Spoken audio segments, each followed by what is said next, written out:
न केवल देश भर में बल्कि हरियाणा में भी देश की दूसरी सबसे बड़ी पार्टी कांग्रेस आज दयनीय हालत से गुजर रही है। राज्य के तमाम कांग्रेस नेता इसके लिए एक दूसरे पर दोष लगाने से पीछे नहीं रहते।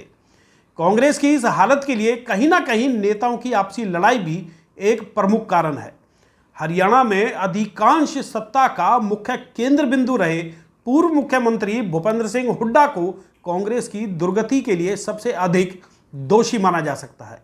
हालांकि ये हम नहीं कह रहे बल्कि आंकड़े और इतिहास इस बात का गवाह है।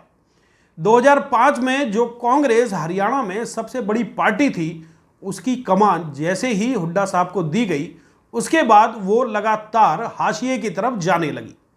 2005 से लेकर 2025 यानी कि पिछले 20 सालों में कांग्रेस की जो दुर्दशा हुई वो आपके सामने है। तो चलिए आगे आपको बताते हैं कि देश की सबसे बड़ी पार्टी कांग्रेस को हुड्डा परिवार किस प्रकार दीमक की तरह खा गया। दोस्तों नमस्कार, मैं हूं संजय कपूर और आप देख रहे हैं सिटी मेल न्यूज। सबसे पहले यहां बात करेंगे साल 2005 की, जब हरियाणा में विधानसभा चुनाव हुए और कमान सौंप दी गई पूर्व सीएम चौधरी भजनलाल को। चौधरी भजनलाल के नेतृत्व में कांग्रेस ने पूरे दमखम के साथ चुनाव लड़ा। मुख्यमंत्री बनने के उत्साह में उन्होंने शानदार रणनीति से चुनाव लड़ा और इसके परिणाम स्वरूप हरियाणा में कांग्रेस की 67 सीटों के साथ सत्ता में वापसी हुई। लेकिन यहां कांग्रेस हाईकमान यानी कि सोनिया गांधी ने इतने बड़े बहुमत को लाने के बावजूद भजनलाल को मुख्यमंत्री नहीं बनाया। दिल्ली दरबार ने भरोसा जताया भूपेंद्र सिंह हुड्डा पर, जो कि भजनलाल के मुकाबले कांग्रेस के एक छोटे से नेता थे। शायद ये कम लोग जानते होंगे कि 90 में से 67 सीटें जिताने वाले भजनलाल को आखिरकार कांग्रेस ने सीएम क्यों नहीं बनाया। तो चलिए आपको इस घटना से भी अवगत करवाते हैं।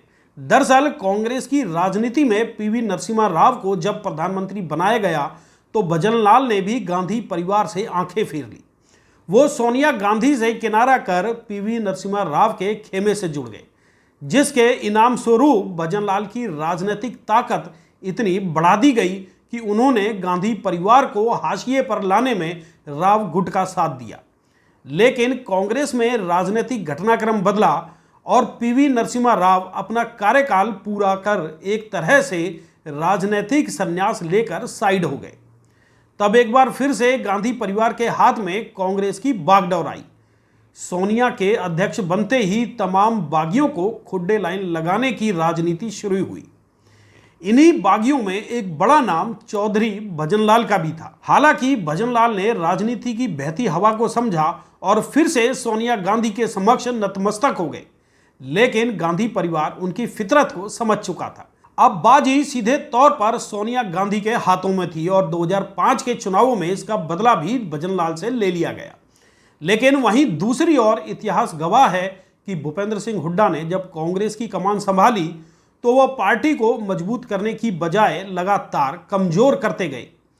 2005 में जिस कांग्रेस के पास अपने खुद के 67 विधायक थे, 2009 के विधानसभा चुनाव में यह आंकड़ा महज 40 पर आ गया। यानी कि भूपेंद्र हुड्डा अपने दम पर कांग्रेस को सत्ता में भी नहीं ला पाए। वो बहुमत का आंकड़ा 46 को भी नहीं छू पाए और तब उन्होंने निर्दलीय विधायक और कुलदीप बिश्नोई की पार्टी के 5 विधायक तोड़कर अपनी सरकार बनाई। यानी कि महज 5 साल के कार्यकाल में भूपेंद्र हुड्डा 27 विधायक गंवा बैठे।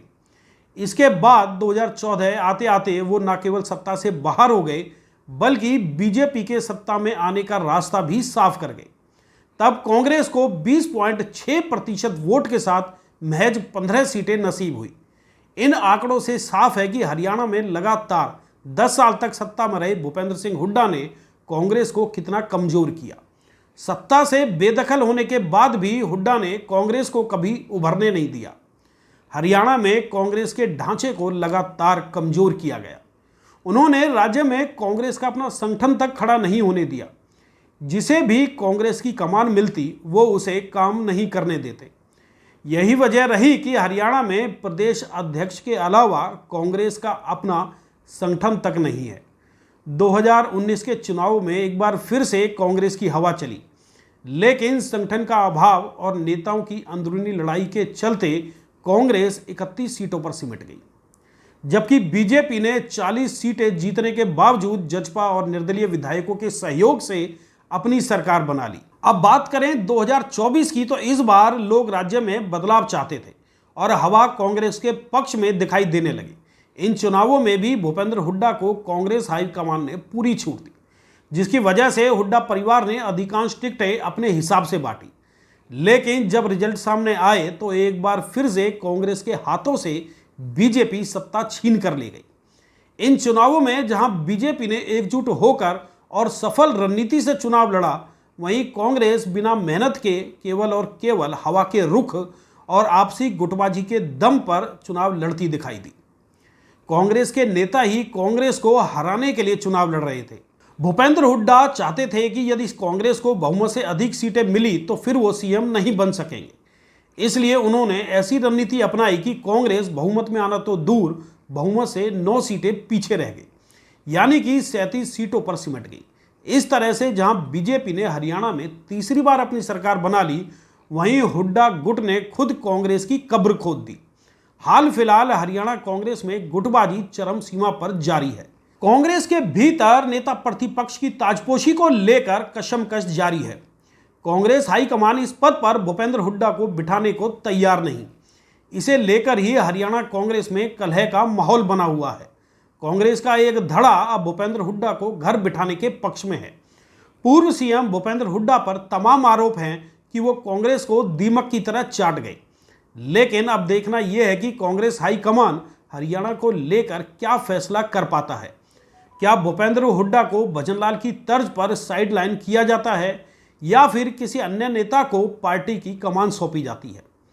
फिलहाल सभी की नजरें कांग्रेस में बदलाव को लेकर चल रही चर्चाओं पर है। दोस्तों, अब पूरे घटनाक्रम को लेकर आपका क्या कहना है? क्या अब भूपेंद्र हुड्डा को कांग्रेस से किनारा करने का वक्त आ गया या फिर हुड्डा गुट को भी फिर से कांग्रेस की कमान सौंप देनी चाहिए? कृपया इस पर अपने विचार जरूर शेयर करें।